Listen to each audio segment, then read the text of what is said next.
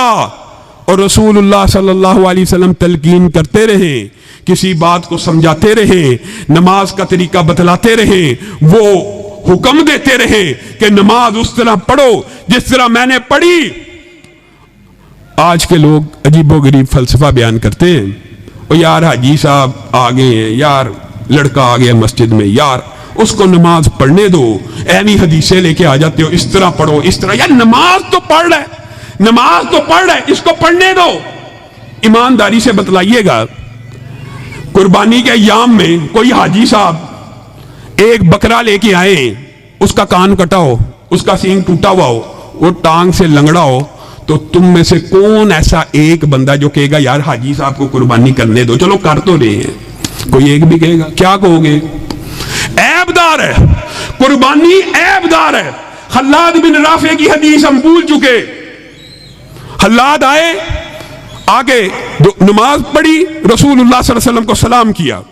رسول اللہ صلی اللہ علیہ وسلم نے سلام کا تو جواب دیا, لیکن ساتھ میں کیا کہا؟ ارجع فصلی فإنک لم تصلی, واپس لوٹ جائیے, آپ نے نماز نہیں پڑھی. پھر پڑھی, پھر آئے, پھر سلام کیا, جواب دیا, کہا ارجع فصلی فإنک لم تصلی, آپ نے نماز کوئی نہیں پڑھی. 3 دفعہ ایسا ہو گیا. بعض روایات میں اور بھی الفاظ ہیں. حلاد آ کے کہنے لگے اے اللہ کے رسول مجھے آتی ایسے, میں نے پڑھتا ہی ایسے ہوں, مجھے آتی ہی ایسے ہے. رسول اللہ صلی اللہ علیہ وسلم نے کہا چلو پڑھتے ہو تو پڑھتے چلے جاؤ. چلو حاجی صاحب نماز تو پڑھنا شروع ہو گیا حج کے بعد, مولوی صاحب صوفی صاحب نماز تو پڑھنے دو. رسول اللہ صلی اللہ علیہ وسلم نے کہا اے خلاد جب تو رکوع کیا کر تو اطمینان بھی کیا کر. یہ اطمینان بھی رسول اللہ کی سنت ہے, اعتدال رسول اللہ کی سنت ہے. جب سجدے میں جایا کر کمر کو سیدھا کیا کر. یہ کیا رکوع میں جاتا ہے رکوع پورا نہیں ہوتا, کھڑا ہو جاتا ہے. سجدے میں جاتا ہے سر زمین کو پورا نہیں لگتا, اٹھ جاتا ہے. ایک اعتدال کی سنت کو چھوڑنے کے اوپر رسول اللہ نے 3 مرتبہ ان کو واپس بھیجا کہ آپ کی نماز قبول نہیں ہوئی. اور اب میں آپ کے سامنے جو بات رکھنے والا ہوں وہ یہ ہے, یہ کسی مولوی کا فتویٰ نہیں, یہ کسی عالم کا فتویٰ نہیں, یہ کسی مفتی یا فقیہ کا فتویٰ نہیں ہے.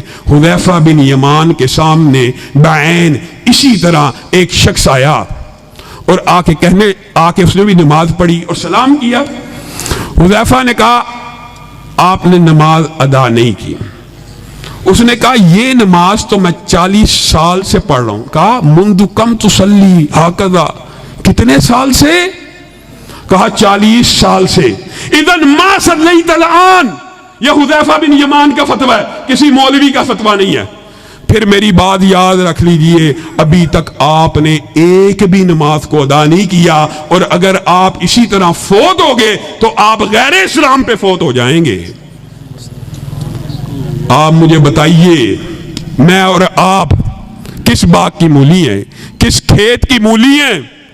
آپ کے صحابی ایک تابعی کو کیا بات کہہ رہے ہیں کہ آپ نے ایک بھی نماز نہیں پڑھی. وجہ کیونکہ نماز سنت کے مطابق نہیں, کیونکہ نماز سنت کے مطابق نہیں. اور دوسری طرف علماء مشائخ بیٹھے ہیں, سنن نسائی کی حدیث ہے, ایک بندہ اٹھے اور وہ کیا کرے, اس طرح وضو کرے جس طرح رسول اللہ صلی اللہ علیہ وسلم نے کیا. ایک طرف 40 سال کا نمازی ہے, دوسری طرف ایک بندہ ابھی اٹھے, اس طرح وضو کرے جس طرح رسول اللہ صلی اللہ علیہ وسلم نے وضو کیا, اور صرف 2 رکعتیں اس طرح پڑھ لے جس طرح رسول اللہ صلی اللہ علیہ وسلم نے پڑھی ہے. حدیث کے الفاظ ہیں وہ ایسا ہو جائے گا جیسے آج ماں کے پیٹ سے پیدا ہوا. صرف 2 رکعتیں اگر رسول اللہ کے مطابق ہوں تو سارے گناہ معاف. 40 سال کی نمازیں اگر رسول اللہ کی نمازوں کے برابر کے مطابق نہیں ہیں تو کوئی قبول نہیں. ایک بندہ اٹھے, آپ وہ واقعہ بھول گئے, 3 صحابی آئے تھے رسول اللہ کے پاس, 3, اور انہوں نے گھر سے کیا پوچھا تھا, رسول اللہ کیسے عبادت کرتے ہیں, کیسے روزے رکھتے ہیں, کیا ان کے معمولات ہیں. جب انہوں نے معمولات رسول اللہ صلی اللہ علیہ وسلم کے سنے تو وہ کہنے لگے یہ تو رسول اللہ کی اگلی پچھلی ساری خطائیں اللہ نے معاف کی ہوئی ہیں, ہم کچھ بڑھ کے کریں گے, ہم کچھ آگے نکلیں گے. ایک صحابی نے کہہ دیا میں روزے ہی رکھوں گا, دوسرے نے کہا میں ساری رات قیام ہی کروں گا. دو نے آگے بڑھنے کی کوشش کی, تیسرے نے کہا رسول اللہ کے تو اگلے پچھلے سب معاف ہیں, رسول اللہ نے تو شادیاں کی, میں آج کے بعد شادی نہیں کروں گا, میں متقی بن جاؤں گا, میں رہبانیت کو اختیار کروں گا. تینوں صحابہ نے کیا نہیں, کون ہے صحابہ. اگر یہ بات سمجھ آ جائے تو معاشرے سے فرقہ وریت بدعات کا خاتمہ ہو جائے. تین صحابہ نے ارادہ کیا, نیت نیک ہے کہ بد ہے. ایک صحابی کہہ رہا میں ساری زندگی روزے رکھوں گا, ایک کہہ رہا میں ساری زندگی قیام کروں گا, ایک کہتا میں شادی نہیں کروں گا. نیک نیت ہی ہے کہ بد نیت ہی ہے؟ رسول اللہ کو خبر مل گئی کہ تین بندے ابھی آئے ہیں اور ایسی باتیں کر کے گئے ہیں. رسول اللہ نے فوری ان کو طلب کیا اور جواب میں آپ کا اور میرا منہج اور عقیدہ بیان کیا. کیا کہا؟ کہا میں تم میں سے سب سے زیادہ متقی ہوں, میں تم میں سے سب سے زیادہ اللہ سے ڈرنے والا ہوں. میں پیر اور جمعرات کا روزہ رکھتا ہوں, باقی دن نہیں رکھتا. میں رات کو قیام بھی کرتا ہوں اور سوتا بھی ہوں. میں محمد صلی اللہ علیہ وسلم جو کائنات میں سب سے زیادہ متقی ہے, سب سے زیادہ اللہ سے ڈرنے والا ہے, اس محمد صلی اللہ علیہ وسلم نے شادیاں بھی کی ہیں. فمن راغب عن سنتی فمن راغب عن سنتی فلیس منی. کن کو کہہ رہے ہیں؟ صحابہ کو. جو میری سنت سے اعراض کرے گا, جو میری سنت سے اعراض کرے گا. اس راغبہ کے اندر محدثین نے جو تشریح کی, اگر یہ سمجھ آ جائے تو شاید ہمارا عقیدہ بھی ٹھیک. اعراض کا مطلب کیا ہوتا ہے؟ یا آگے بڑھ جانا یا پیچھے رہ جانا. دونوں باتیں اس ایک لفظ میں پوشیدہ ہیں. یہاں سے آپ یہ بات سمجھیے. آپ کے سامنے ایک بات رکھ رہا ہوں اور مزید اگزامپل کے طور پہ, آپ میں سے یا میں, ہم میں سے کوئی شخص ارادہ کرے کہ میں پورا سال روزہ رکھوں گا, پورا سال متصل روزے رکھتا چلا جاؤں گا, پورے سال کے 360 دن روزے رکھتا چلا جاؤں گا. بتائیے اس کو ثواب ملے گا یا گناہ ملے گا؟ بتائیے, گناہ ملے گا. روزہ رکھنے کا گناہ وہ کیسے ہو سکتا ہے؟ روزہ تو دین سے ثابت ہے, روزے کی تو اصل موجود ہے. لیکن اگر کوئی بندہ پورا سال روزہ رکھے, رسول اللہ کی حدیث کے مطابق اس کو اجر و ثواب نہیں ملے گا, بلکہ کیا ملے گا؟ گناہ ملے گا. دوسری طرف رسول اللہ نے عبداللہ بن عمر بن العاص کو کیا کہا تھا؟ 3 روزے اگر تو رکھ لے, 3 روزے ایام 20 کے 3 روزے, ایک طرف پورے سال کے روزے رکھے ہو, مہر نبوت موجود نہ ہو, وہ روزے سارے اللہ کے ہاں مقبول نہیں ہیں. اور دوسری طرف اگر تو صرف 3 روزے رکھ لے, یہاں پہ مہر نبوت موجود ہے, یہاں پہ حکم رسول موجود ہے, تجھے 3 روزوں کا ثواب نہیں بلکہ کتنے روزوں کا ثواب ملے گا؟ 30 روزوں کا. 3 روزے جو ہر ماہ رکھے اس کو تو پورے سال کا ثواب مل گیا, اور جو پورے سال رکھے گا اس کو اجر و ثواب نہیں ملے گا. یہ دین ہے, یہ شریعت ہے. کیوں؟ اللہ کو تعداد مقدار مطلوب نہیں ہے. اعمال کے اوپر اللہ کو مقدار اور تعداد مطلوب نہیں ہے. اعمال کے اوپر اللہ رب العزت کو یہ بات مطلوب ہے کہ اس عمل کے اوپر پیارے نبی کی مہر ہے یا نہیں ہے. پیارے نبی کی مہر ہے تو عمل قبول ہے. امام مالک کے پاس ایک اور مثال سے آپ کو بات سمجھاتا ہوں. امام مالک کے پاس ایک شخص آ گیا اور آ کے کہنے لگا, اے امام مالک, بسم اللہ,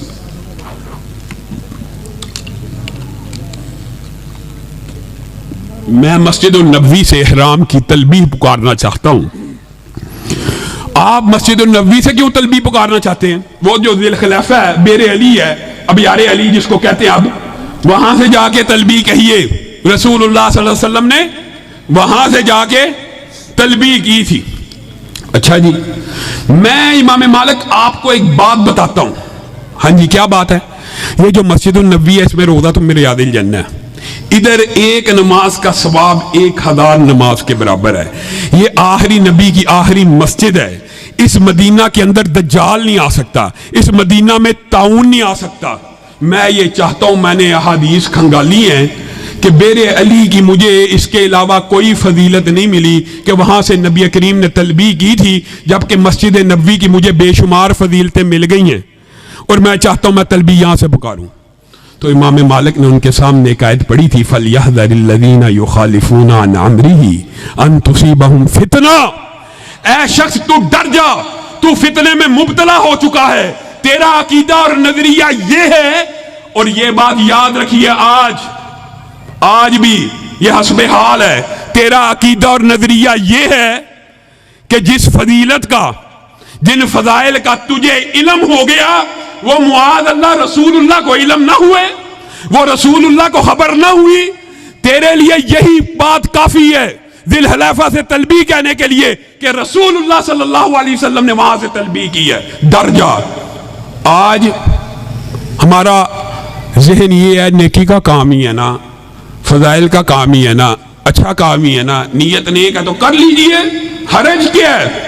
رسول اللہ صلی اللہ علیہ وسلم نے فرمایا میں پیر کے روز پیدا ہوا اور میں پیر کا روزہ رکھتا ہوں، میں پیر کے روز پیدا ہوا، میں پیر کا، ایک بندہ کہ نہیں میں پیر کا روزہ نہیں، رسول اللہ جب پیدا ہوئے میں اس دن عید کروں گا، روزے کے دن عید۔ جس چیز کو رسول اللہ صلی اللہ علیہ وسلم نے اپنی پیدائش سے خاص کیا اور ہفت روزے کے ساتھ خاص کیا، میں پیر کو پیدا ہوا، میں پیر کا روزہ رکھتا ہوں۔ ایک مولوی اٹھے وہ کہ نہیں میں پیر کو عید مناؤں گا۔ بتائیے اس نے رسول اللہ کے حکم کو مانا یا اپنی اجتہاد اور اپنی رائے کو مانا؟ اور رائے وہ بھی رسول اللہ کے سامنے رائے چلانا۔ حضرت عمر نے پوری زندگی میں ایک مرتبہ صلح حدیبیہ کے موقع کے اوپر رسول اللہ کی بارگاہ میں آ کے یہ بات کہی تھی، اے اللہ کے رسول کیا ہم حق پہ نہیں ہیں؟ حق پہ۔ کیا وہ باطل نہیں ہیں؟ باطل ہیں۔ تو پھر یہ شرائط کیسی ہیں؟ یہ کیسی شرائط ہے؟ رسول اللہ نے کیا جواب دیا تھا؟ انی رسول اللہ، میں اللہ کا رسول ہوں عمر، بات ختم۔ حضرت عمر کہتے ہیں پھر مدتیں بیت گئیں، میں 10 برس زندہ رہا، جہاد کرتا رہا، صدقے دیتا رہا کہ اللہ اس دن کی خطا میری معاف کر دے۔ اور میں اور آپ رسول اللہ صلی اللہ علیہ وسلم کی حدیث کے سامنے اپنی رائے بھی چلا لیں، اپنی فقہ بھی چلا لیں، اپنے اجتہادات کو بھی چلا لیں، اپنے قول کو بھی چلا لیں، اپنے فعل کو بھی چلا لیں۔ اور ایک بات یہ بات بھی یاد رکھنے کی ضرورت ہے، آج کل ایک فلسفہ اور نکلا ہوا، قرآن پاک کو جی براہ راست سمجھنا چاہیے، انکار حدیث، صرف قرآن، صرف قرآن، صرف قرآن، قرآن پاک براہ راست پڑھو، قرآن پاک کو ترجمے سے پڑھو، قرآن پاک کو لغت کے ذریعے سمجھو۔ اور میرے بھائیو اللہ کی قسم رسول اللہ صلی اللہ علیہ وسلم صرف شارع نہیں ہے، شارح بھی ہیں، شارح بھی رسول اللہ ہیں۔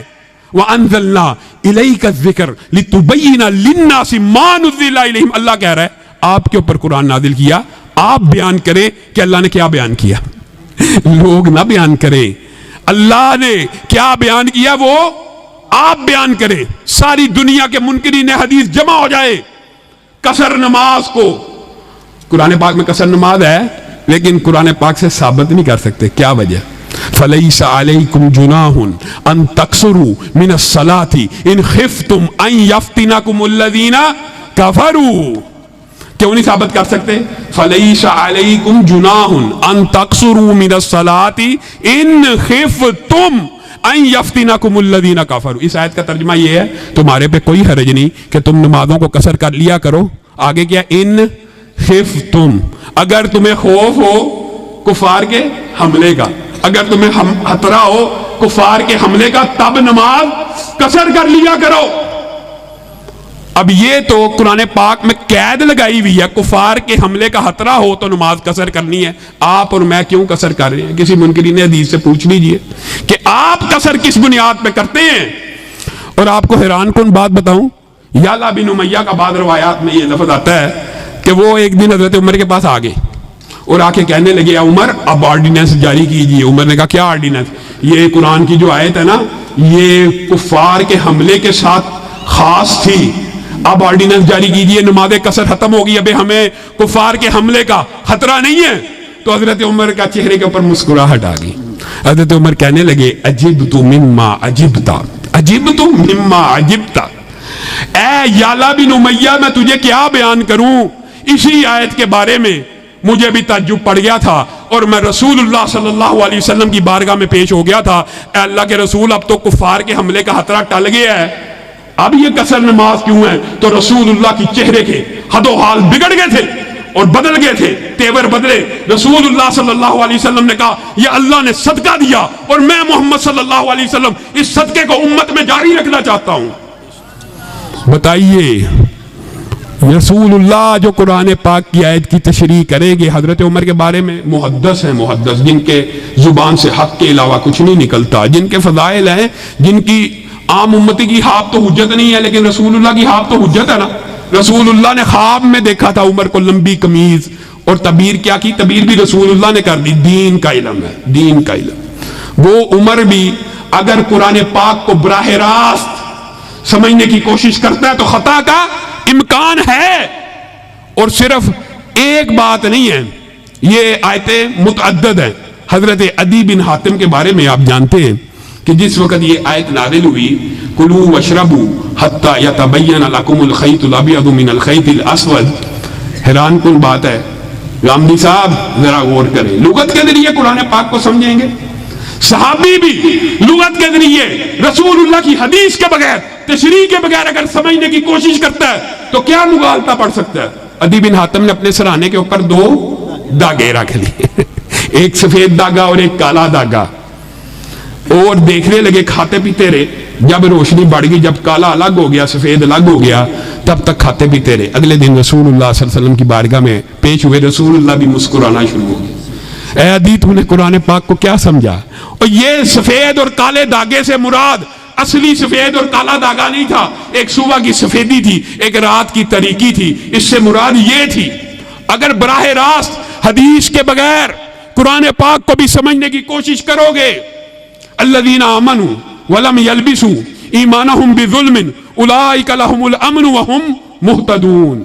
صحابہ کو یہ آیت بڑی چبھی اور آ کے کہنے لگے، اللہ کے رسول اتنی سخت آیت کہ جو بندہ اپنے جانوں کے اوپر ظلم نہ کرے، یہ کیسے ہو سکتا ہے؟ ظلم تو ہر بندہ کرتا ہے، یہ ممکن نہیں ہے گناہ نہ ہو، کہیں نہ کہیں ظلم تو ہو جاتا ہے، کمی کوتاہی ہو جاتی۔ صرف جنت اسی کے لیے، صرف امن اسی کے لیے، صرف ہدایت اسی کے لیے جو ظلم نہ کرے۔ رسول اللہ صلی اللہ علیہ وسلم مسکرانا شروع کیا۔ اب پہلے تو ایک ایک صحابی کا فہم تھا نا، یہاں پہ صحابہ کٹھے آئے ہیں۔ تم نے قرآن پاک کو کیا سمجھا؟ اس سے مراد یہ نہیں ہے، ان الشرک لظلم عظیم، اس سے مراد شرک ہے کہ شرک کی آمیزش ایمان میں نہیں ہونی چاہیے۔ آگے آئیے، من یعمل سوءا یجزا بہ، یہ مغالطہ حضرت ابو بکر کو لگا۔ آگے اللہ کے رسول کی بارگاہ میں اور صحابہ کو بھی اس آیت کے بارے میں بھی بڑا شدید لگی۔ اللہ کے رسول، جو بندہ عمل کرے گا برا، اس کو اس کا بدلہ یقینی اور لازمی طور پہ ملے گا۔ رسول اللہ صلی اللہ علیہ وسلم مسکرانا شروع ہو گئے۔ ابو بکر، آپ نے قرآن پاک کو کیا سمجھا؟ الست تمرض الست تحزن، کیا تجھے بیماری نہیں لگتی؟ کیا تجھے غم نہیں لگتا؟ کیا تجھے مصیبت نہیں آتی؟ جب بھی کوئی مصیبت آتی ہے گناہ مٹ جاتے ہیں، ضروری نہیں بدلا ہو۔ جب بھی بندہ استغفار کرتا ہے گناہ مٹ جاتے ہیں۔ گویا آپ کے سامنے یہ بات رکھنے کا مقصد یہ ہے کہ دین کس چیز کا نام ہے؟ رسول اللہ صلی اللہ علیہ وسلم کے قول کا، فعل کا، عمل کا، حتیٰ کہ قرآن پاک کی تشریح بھی کس کی قبول ہوگی؟ رسول اللہ صلی اللہ علیہ وسلم کی۔ اور آج کل ایک فلسفہ تحقیق کے اس حوالے سے ایک بات کر کے میں اپنی بات کے اختتام کی طرف بڑھوں گا۔ رسول اللہ صلی اللہ علیہ وسلم نے 3 جرنیل صحابہ کو کہا، انطلقوا حتی تأتوا روضۃ خاخ، یہاں سے چلو اور روضہ خاخ نامی وادی میں جب پہنچو گے تو وہاں پہ ایک عورت ہوگی، ماہا کتاب، اس کے پاس ایک رسالہ ہے، وہ پکڑ لانا، ہاتھ ہے۔ یہ تینوں، علی، مقداد، چلے گئے۔ زبیر جرنیل صاحب جب وادی خاک میں پہنچے، وہ عورت وہاں پہ موجود تھی، کجاوا بھی موجود ہے، اونٹ بھی موجود ہے، عورت بھی موجود ہے۔ انہوں نے اچھی طرح سامان کی تلاشی لی، عورت کی تلاشی لی، خط نہ ملا، خط نہ ملا۔ اب کسی عام بادشاہ کے نمائندے ہوتے یا قاصد ہوتے تو وہ بادشاہ کو کیا کہتے کہ آپ کو جو اطلاع ملی ہے وہ غلط ہے، آپ کو جو اطلاع ملی ہے وہ غلط ہے، اور عورت کے پاس کوئی لیٹر نہیں ہے۔ یہاں پہ صحابہ نے آپ کا اور میرا منہج بیان کیا۔ عورت نے کہا آپ کو اطلاع ملی جائے، میرے پاس خط ہے، میرے پاس کوئی خط نہیں ہے، میرے پاس کوئی خط نہیں ہے۔ آگے میں صحابہ کا میں مفہوماً آپ کے سامنے رکھ رہا ہوں، جو جواب ہے وہ یہ ہے کہ تحقیق تو کہتی ہے، تفتیش تو کہتی ہے کہ خط تیرے پاس نہیں۔ آج کل یہی فلسفہ ہے نا، یہ جی سائنسی تحقیق کے مطابق یہ بات پوری نہیں اترتی، یہ بات تحقیق تو کہتی ہے خط تیرے پاس نہیں، تفتیش اور تلاشی بھی کہتی ہے خط تیرے پاس نہیں، لیکن ہمارا ایمان کہتا ہے خط تیرے پاس ہے، نکال دے۔ لَتُخْرِجِنَّ الْكِتَابَ أَوْ لَنُلْقِيَنَّ الثِّيَابَ، اگر تو نے خط نہ نکالا ہم تجھے برہنہ کر کے ہم تجھے ننگا کر کے تلاشی لیں گے اور پھر تجھے حد دینا پڑے گا. اور عورت نے ایسا چکما دیا ہوا تھا کہ اگر وہ برہنہ تلاشی بھی لیتے تو حد نہ ملتا. لیکن عورت کو سمجھ آ گئی یہ کسی عام بادشاہ کے بھیجے ہوئے نہیں ہے, ان کا ایمان ہے, ہاتھ میرے پاس ہے. آرام سے بالوں کی چوٹی کے اندر ایک طے کی ہوئی پرچی نکالی اور صحابہ کو تھما دی. رسول اللہ کی کوئی بات, رسول اللہ کی کوئی حدیث ممکن نہیں ہے کہ وہ حجت نہ ہو, دلیل نہ ہو. لیکن میرے بھائیو آخر میں ایک بات میں آپ سے بھی کہنا چاہتا ہوں.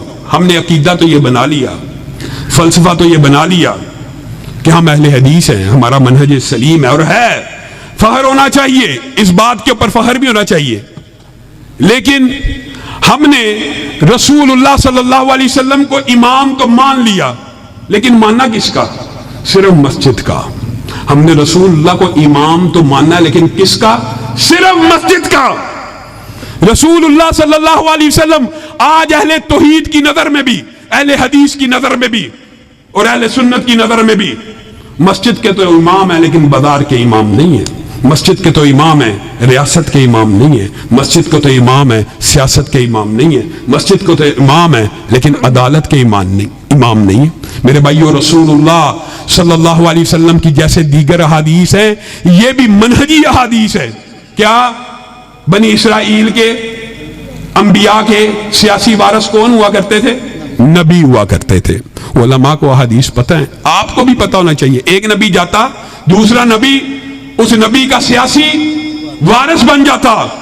رسول اللہ صلی اللہ علیہ وسلم نے اس کے ساتھ ایک بات بیان کی, بنی اسرائیل کے اندر نبی دوسرے نبی کے سیاسی وارث بن جاتے, لیکن میری امت میں نبی نہیں آئے گا, میری امت میں نبی نہیں آئے گا, لیکن میری امت میں علماء آئیں گے, میری امت میں علماء آئیں گے, اور وہ میرے وارث ہوں گے.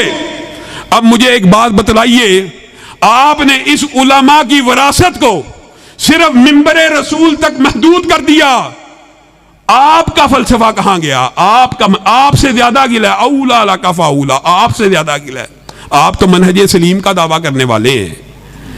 رسول اللہ کے منبر کے وارث تو علماء ہیں, منبر رسول کے وارث تو علماء ہیں, لیکن تخت رسول کا وارث کوئی چور ہونا چاہیے, کوئی لٹیرا ہونا چاہیے, کوئی وڈیرا اور جگیردار ہونا چاہیے. افسوس ہے, پھر ہم نام کے ہی ہیں, پھر ہم نے اپنی مرضی کا دین چن لیا.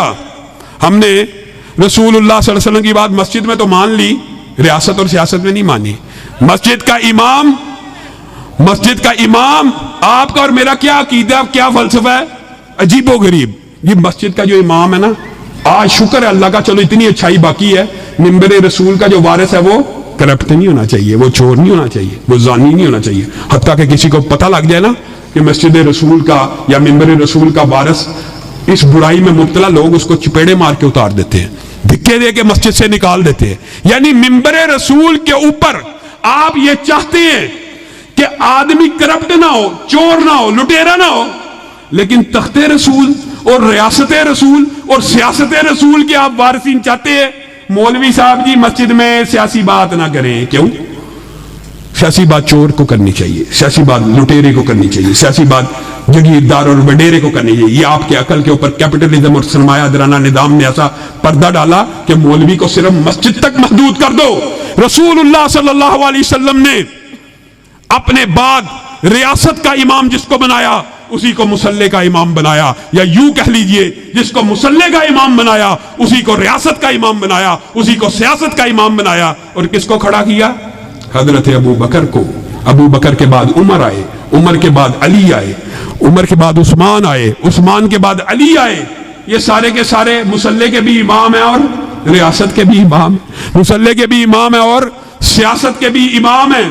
ایک عام فہم بات سمجھیے, ایک مسجد کے اندر ایک عام مولوی چاہے بہت بڑا عالم دین نہ ہو, وہ کہاں کھڑا ہوتا ہے؟ آگے کھڑا ہوتا ہے کہ پیچھے کھڑا ہوتا ہے؟ آگے. ایک مسجد کے اندر تو مولوی اور عالم آگے کھڑا ہو, لیکن سیاست رسول کے اندر, ریاست رسول کے اندر چاہے زانی حکمران بن جائے, چاہے شرابی حکمران بن جائے, چاہے وڈیرا حکمران بن جائے, آپ کے منہج کو کوئی فرق نہیں پڑتا. آج تکبیر, آج انقلاب علامہ شام الہی ظہیر صاحب، علامہ صاحب قدم بڑھاؤ، آج علامہ صاحب قدم بڑھاؤ۔ آج ضرورت اس بات کی، اگر آپ منہج میں سچے ہیں تو آئیے نون لیگ کو چھوڑ کر، پی ٹی آئی کو چھوڑ کر اسلام پسندوں کا اور دینی جماعتوں کا ساتھ دے دیجئے۔ 75 سال گزر گئے ہیں، کس کی باری نہیں آئی؟ نون لیگ کی باری آ گئی، پی ٹی آئی کی باری آ گئی، پیپل پارٹی کی باری آ گئی۔ وہی دیرینہ بیماری، وہی نامحکمی دل کی، علاج اس کا وہی آب نشاط انگیز ہے ذاکی۔ اللہ کی قسم پاکستان کے حالات بھی تب بدلیں گے جب آپ کے دماغوں سے یہ فلسفہ نکل جائے گا۔ اور آج آپ سب مجرم ہیں کس بات کے؟ ٹرانسجنڈر ایکٹ پیش ہوا، ایمانداری سے بتائیے، جتنے بھی بیٹھے ہیں ان میں سے شاید گنتی کے 2 یا 4 لوگ ہوں جنہوں نے دینی جماعتوں کو ووٹ ڈالا ہوگا، باقی ماشاءاللہ سارے نون لیگی اور پی ٹی آئی کے لوگ نظر آ رہے ہیں، شاید کوئی ایک آدھا پیپل پارٹی کا بھی ہو۔ آپ نے 3 جماعتوں کو ووٹ ڈالا، یا نون لیگ کو ڈالا ہے، یا پی ٹی آئی کو ڈالا ہے، یا پیپل پارٹی کو ڈالا ہے۔ ایاز صادق نے اس ٹرانسجنڈر بل کو پیش کیا، شیریں مزاری اس کی سپوکس پرسن، نوید قمر اس کو پیش کرنے والا اسمبلی کے اندر۔ بتائیے یہ جو ووٹ آپ نے دیے ان سیکولر اور لبرل پارٹیز کو، آج انہوں نے ہم جنس پرستی کا جو بل پاس کیا، اس گناہ میں آپ شامل ہیں کہ نہیں ہیں؟ ہیں۔ سارے علماء سے جائیے، میرا فتویٰ نہیں ہے، پاکستان کے کسی بھی مسلک کے کسی بھی عالم سے فتویٰ لے لیجئے، آپ سب مجرم ہیں۔ اور اس جرم کی تلافی کیسے ہوگی؟ آپ کو کھڑا ہونا پڑے گا، آپ کو ہماری آواز پہ لبیک کہنا ہوگا۔ یہ ضروری نہیں ہے کہ ہم اسمبلیوں میں موجود ہوں تو ٹرانسجنڈر بل کو روکیں گے۔ اللہ کے فضل و کرم سے اگر آپ میرا ساتھ دیں تو ہم چوکوں میں، چراہوں میں اس بل کے علاوہ ایسا احتجاج کریں گے، یہ پاکستان کی پارلیمنٹ کے اندر سے منظور نہیں ہو سکتا۔ علامہ صاحب قدم بڑھاؤ، علامہ صاحب قدم بڑھاؤ، جب تک سورج چاند رہے گا، جب تک سورج چاند رہے گا۔ آپ کو علامہ شہید کی وہ چیلنج یاد ہوگا، انہوں نے ضیاء الحق کو یہ چیلنج کرتے ہوئے کہا تھا، جاؤ میں اسمبلی میں موجود نہیں ہوں لیکن میرے ہوتے ہوئے اس بل کو پاکستان میں پاس کروا کے دکھا دو۔ پاس ہوا تھا؟ نہیں تھا ہوا۔ آپ کی طاقت سے، آپ کی قوت سے، عوام ایک قوت ہوتی ہے، عوام ایک طاقت ہوتی ہے۔ عوام کو بھیڑ بکریوں کی طرح سیکولر پارٹیوں میں ہانک دینا اور سیکولر پارٹیوں کے تندور میں جھونک دینا۔ اور بھائیو چند، اب ہم اللہ کا شکر ہے، میں تو یہ سوچتا ہوں اس دور میں ہماری تعداد کتنی کم تھی، پھر بھی علامہ شہید نے کیسی تحریک چلائی، آپ کو بیدار کر کے رکھ دیا۔ آج ہم کروڑوں میں ہیں، آج ہم کروڑوں میں، نام کے، صرف نام کے کروڑوں میں ہیں، کروڑوں میں ہیں۔ پورے پاکستان میں ایک حلقہ انتخاب ایسا نہیں ہے جہاں سے آپ اپنی جماعت کی بنیاد کے اوپر یا اپنے مسلک کی بنیاد کے اوپر سیٹ حاصل کر سکے، ایک بھی نہیں ہے۔ اور یہ تو میں نے بہت بڑی بات کی، ایک پی پی بھی نہیں ہے، اور یہ بھی بڑی بات کی، آپ ایک یونین کونسل کا الیکشن بھی اپنے بل بوتے پہ نہیں جیت سکتے، کیونکہ آپ کی ذہن سازی نہیں ہوئی۔ جب بھی کوئی کھڑا ہوگا نون لیگ کو ووٹ دے گا، پی ٹی آئی کو ووٹ دے گا۔ آئیے دینی جماعتوں کے ساتھ، اسلامی تحریکوں کے ساتھ کھڑے ہو جائیے۔ اگر آپ منہج میں سچے ہیں، اگر آپ اپنے مسلک کے صحیح وفادار ہیں تو چھوڑ دیجئے جی تحریک دفاع اسلام و پاکستان جی جماعت کو توڑنے کے لیے۔ اللہ کی قسم کھا کے کہتا ہوں، تحریک دفاع اسلام و پاکستان کسی جماعت کے خلاف نہیں بنی، کسی جماعت کو توڑنے کے لیے نہیں بنی، بلکہ جماعت کو وہ لاکھوں نوجوانوں کی افرادی قوت مہیا کرنے کے لیے بنی ہے کہ جن کے بل بوتے کے اوپر ہم پاکستان کے اندر دفاع ختم نبوت کے نعرے لگائیں گے، حرمت رسول کے دفاع کے نعرے لگائیں گے، غیر اسلامی بلوں کے خلاف سڑکوں پہ، چوکوں میں اور چوراہوں میں نکلیں گے۔ کب نکلیں گے؟ یہ سارے افراد جب جماعتوں سے وابستہ ہو جائیں، بڑی بڑی جماعتیں بھی ہوں، ان کے ساتھ وابستگان کتنے ہیں؟ ہم ہیں کروڑ میں نا، جماعت کے ساتھ کتنے ہیں؟ 1 لاکھ بھی نہیں۔ کیوں؟ تربیت نہیں ہے۔ پی ٹی آئی کے اندر ہے، نون لیگ کے اندر ہے۔ یہ تحریک دفاع اسلام و پاکستان آپ کو نون لیگ اور پی ٹی آئی اور پیپلز پارٹی کے جہنم سے نکالنے کے لیے، آپ کو اپنا پلیٹ فارم دینے کے لیے آئی ہے۔ مذہبی جماعتوں کا اتحاد ہو تب بھی، نہ ہو تب بھی آپ رکنیت سازی کے اندر حصہ لیں۔ اللہ کے فضل و کرم سے اگر آپ لوگ میرا ساتھ دیں گے، اور یہ انشاءاللہ وقت کی بھی آواز ہے، اور میرے لیے مرکزی جمعیت، میں خود اس کا عہدیدار ہوں، بڑی محترم ہے میرے لیے، جماعت الدعوہ بھی بڑی محترم ہے میرے لیے، عالمی بھی میرے لیے، ہر اہل حدیث میری آنکھ کا تارا ہے، اور ہر اہل اسلام میرے دل میں بستا ہے، جس کے اندر اسلام کی درد ہے،